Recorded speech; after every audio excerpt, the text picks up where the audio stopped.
다산 네트워크 난민우를 주목하라. 한국전자투표의 비밀. 다산그룹의 난민우 회장, 메인스트림 언론들 많이 조명하는 분입니다. 노루 잡으러 뛰다 보면 토끼라도 잡을 수 있다. 벤처 1세대. 조선일보에서 난민우 회장을 왜 이렇게 부각시키고 있을까? 심지어는 스포츠 서울 같은 데도 나오거든요. 이분에 대해서 부각시키는 것은 한결같이 벤처 기업에 성공한 사람, 벤처 1세대. 이분이 서울공대 출신인데 서울공대 웹진에 가면은 인터뷰가 서울공대 학생들의 롤 모델 인 것처럼 되어 있습니다. 그렇게만 볼 수 있어요. 가난한 시골 사람이었다. 전주고등학교 진학한 후 서울로 상경하는 것이 유일한 출세의 길이었다. 서울공대에 입학했고 그동안 억누르고 있었던 호기심을 마음껏 발휘하며 공부를 했다. 대우그룹에 취직을 했다가 나와서 본격적으로 벤처 기업을 만들었다. 1993년에 다산기연이라는 통신 장비, 라우터 같은 그런 거를 만드는 하드웨어 장비를 하는 회사였죠. 근데 이 회사가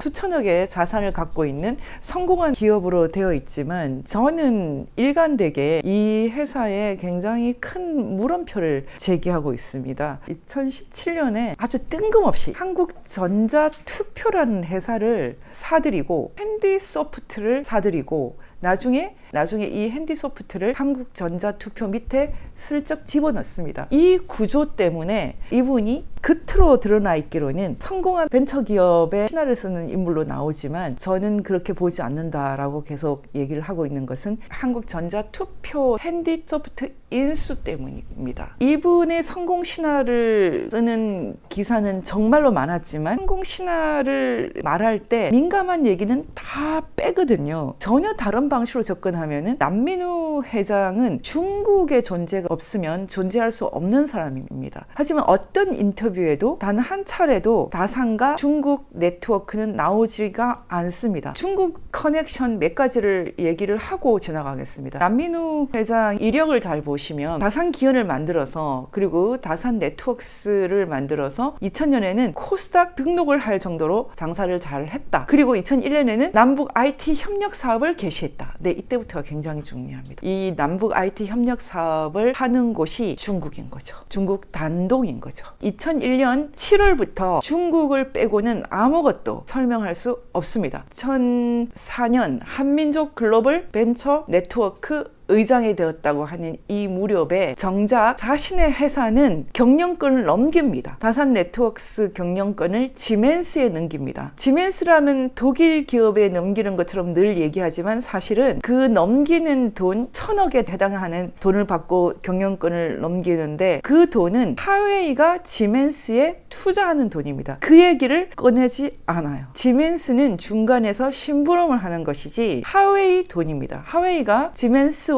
노키아 손을 잡고 본격적으로 휴대폰 사업에 뛰어들 때 다산을 끌어들이는 거죠. 다산그룹은 사실은 벤처라기보다는 중국의 아웃포스트, 일종의 전초기지와 같은 회사다. 이렇게 보는 것입니다. 이렇게 경영권을 지멘스에 넘기는 것에서 끝나지 않는다는 것입니다. 2004년에 이렇게 넘겼는데 넘기고 나서 불과 4년 있다가 또 지멘스가 노키아와 손을 잡으면서 다시 경영권을 넘겨줍니다. 반값에. 다시 말하면 가만히 앉아서 몇 년 만에 그냥 500억을 버는 거죠. 이런 일이 한 개인의 인생에서 쉽게 일어날 수 있을까요? 일종의 로또를 막는 겁니다. 다산 네트워크스가 원래 지멘스에 팔렸는데 불과 4년 후에 2008년 무렵에 경영권을 회수합니다. 반값에. 유독 다산 네트워크스에만 정기적으로 계속 로또가 떨어집니다. 다산 네트워크스 독일 지멘스와 제휴 효과가 톡톡이다 기사가 났는데 왜 갑자기 지멘스가 너네 회사 다시 갖고 가라, 그것도 반값에, 이렇게 말할까요? 이상하지 않습니까? 비교적 최근에 있었던 큰 로또 하나는 다산그룹 4억을 파는 거죠. 그 4억은 그냥 일반 4억이 아닙니다. 시도 지방자치체에서 많이 도와줘서 일종의 코리아 벤처타운의 하나로 만들어진 굉장히 특혜를 입은 4억이에요. 근데 갑자기 한국토지신탁이 다산 네트워크스 4억을 매입을 해줍니다. 이 매입하는 방식은 리츠라고 해서 투자자를 모으는 방식으로 하는 것인데요. 여기에 관여하는 기업이 위메이드입니다. 위메이드가 가장 큰 지분으로 매입에 개입하게 됩니다. 이슈가 되었던 것이 바로 김남국의 위믹스 코인 수수 사건입니다. 300억 정도 가치가 있었던 건물이 1500 이상, 그리고 뭐 세금까지 하면 거의 1,800 정도가 들어가는 비용으로 한국 토지 신탁이 사준다? 그것도 문재인 정권 끝나기 직전에 엄청난 로또죠. 최근에 있었던 또 한 번의 로또는 캡스톤 파트너스라는 회사입니다. 캡스톤 파트너스라는 회사, 캡스톤 파트너스 회사는 한국 기업인이 만든 걸로 되어 있지만 사실은 중국 텐센트가 준 돈으로 이루어진 창투사입니다. 그래서 실제로는 텐센트의 기업이라고 할 수 있는데요. 캡스톤 파트너스 거의 800억 정도를 투자한 이 회사 덕분에 우리가 아는 당근, 직방, 마켓컬리 10개 이상 상당히 이름이 있는 회사들 등장을 해서 거의 뭐 조 단위의 가치를 창출했다라고 하죠. 텐센트가 투자를 할 때 누구를 통해서 투자를 하냐면 바로 다산입니다. 초창기부터 다산그룹 남민우 회장이 거의 20% 정도의 의결권을 발휘할 수 있는 주주가 되는 거죠.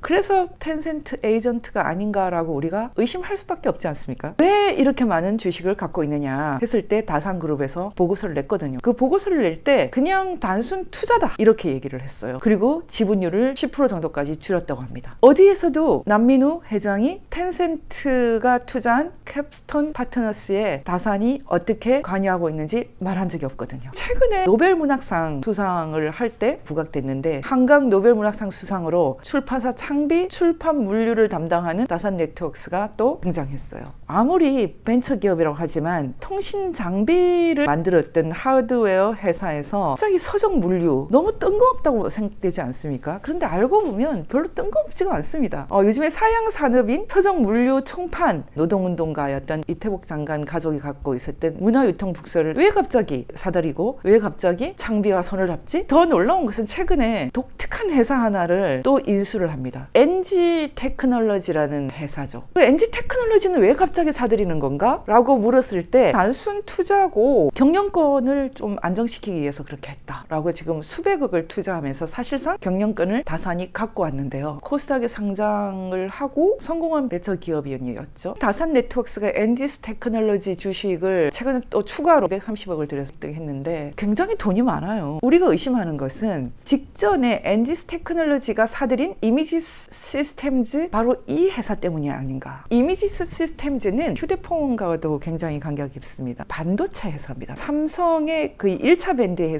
해당하는 굉장히 핵심 기술을 다루는 회사입니다. 안면 인식 같은 그런 거. 사실은 NGS 테크놀로지가 아니라 이미지 시스템즈 때문에 인수하는 게 아닐까 생각을 하는 거죠. 텐센트의 캡스톤 파트너스, 창비, 문화유통북스, 그 전에 핸디소프트, 한국전자투표, 돈이 될 것 같은 데는 무작위로 다 투자하는 것인가? 다산그룹이 맥락이 없이 막 지르고 있는 것인가? 핸디소프트를 사들이는 것이라든지 한국전자투표를 사들이는 것은 결코 우연한 일은 아닌 것 같아요. 핸디소프트를 초기에 맡았던 이상산 사장이 한동대 교수로 가 있습니다. AI 융합교육원장. 사실 제가 한동대에 있을 때 융합 학부를 만들었거든요. 그것 때문에 제가 특별 초빙 교수로 갔고 나중에 학부가 완성되고 나서 사표를 냈는데 지금 한동대에 가 있는 이 이상산 교수가 핸디소프트를 맡았던 사람이고 나중에 산 부회장까지 했던 사람이에요. 이분이 북한 사람들이 얼마나 뛰어난가. 단동에서 북한 소프트웨어 개발자들을 교육시켰을 때 많은 감동을 받았다. 북한 개발자 실력이 뛰어나다고 주장을 했는데 기사는 2011년에 나왔습니다. 이상산 다산네트워크스 부사장은 남북 IT 협력 사업 현황을 주제로 한 발표에서 다산네트워크스는 전 세계 10여 개국 국가의 업무 아웃소싱을 추진한 경험을 갖고 있다. 인도 고급 개발자는 월 5,000달러, 중국 개발자는 월 2,000에서 3,000달러인데 반해 중국에서 근무하는 북한 개발자는 1,500달러 수준이라고 말했다. 다산네트워크스는 지난 2001년 8월 중국 단동에 개소한 하나 프로그램 센터에 근무하는 북한 개발자의 네트워크 장비 관련 개발을 위탁한 바 있다. 국내 기업인 하나비즈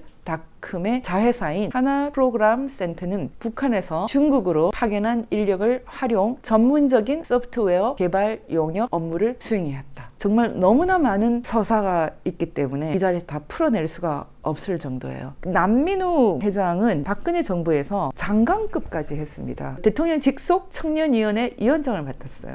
장관급입니다. 지금도 남민우의 다산이 우크라이나 재건 사업에 발을 담그고 있다고 하거든요. 한부토건도 그렇고 다산도 그렇고 지금 윤석열 정부의 또 한 발이 깊이 담겨 있다. 뭐 그런 얘기가 있습니다. 중국, 북한, 그리고 한국 내의 보수 정권, 한국 내의 좌파들의 소굴이라고 할 수 있는 중앙선관위, 특혜라는 특혜는 모두 다 받고 있는 기업이에요. 한국 벤처기업 역사에서 이런 일이 있을까요? 남민우 회장은 나는 공자보다는 장자를 좋아한다, 뭐 노자를 좋아한다, 그런 말을 하더라고요. 이분은 이미 뭐 한 마리 나비가 되어서 이 세상에서 삶에서 떠다니는지 모르겠지만 남민우 사장이 누구의 손을 잡고 지금 이 언덕을 넘어가는지 모르겠습니다. 예전에 박지원 씨가 언덕을 넘어가려면 악마하고도 손을 잡겠다. 제가 지금 몇 가지만 말씀드렸거든요. 남민우 회장이 바깥에선 얘기하지 않는 것. 2001년에 본격적으로 중국, 북한과 손을 잡고 북한 프로그램을 길렀다. 그들이 지금은 아주 날쌘돌이가 되어서 해킹을 해서 북한에 돈을 벌어주고 있나요? 그리고 2004년에 지멘스 하웨이로부터 엄청난 돈을 받아서 다시 회사를 살려냈다. 하웨이가 다산을 자신들의 한국 진출의 전초기지 아웃포스트로 삼기 위해서 돈을 준 것이 아니라 그때 2003년 노무현 대통령이 2003년에 본격적으로 정권을 가졌나요? 그 전해에 2002년에 사상 처음으로 전자투표를 하지 않습니까? 근데 그 전자투표를 할 때 몇 개 기업이 연루가 됩니다. 간우정밀이라든지 뭐 SKCNC라든지 한틀도 그 당시에 연루가 되었죠. 선관위 뇌물 사건으로 각색이 되어서 감옥에 가는 사건인데 사실 그 중에 다산도 함께 한 회사인데 다산은 전혀 문제가 되지 않았다는 거죠. 재빨리 그래서 기업을 일단 독일 기업에 넘겨버린 게 아닌가 이런 의견을 주는 분이 있어요. 다산은 그때부터 지금까지 단 한 차례도 사법 리스크를 지지 않았다는 거죠.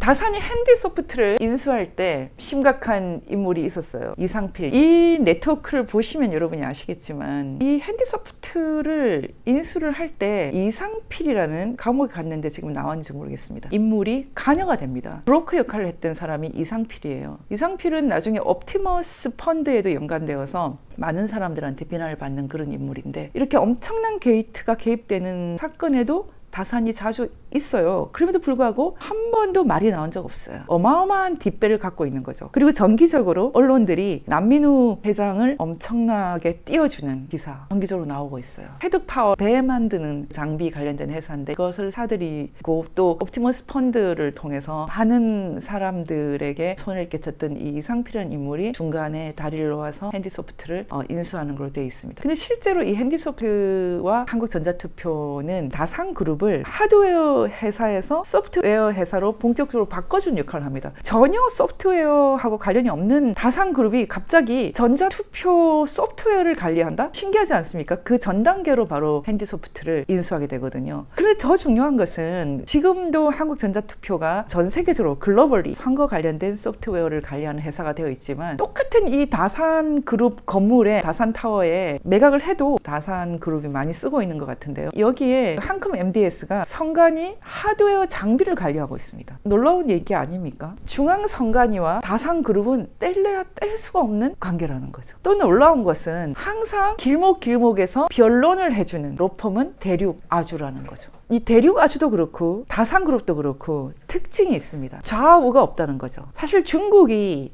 로비를 할 때 좌우가 없거든요. 국민의힘은 안 주고 민주당은 주고 그런 게 없어요. 기가 막히죠?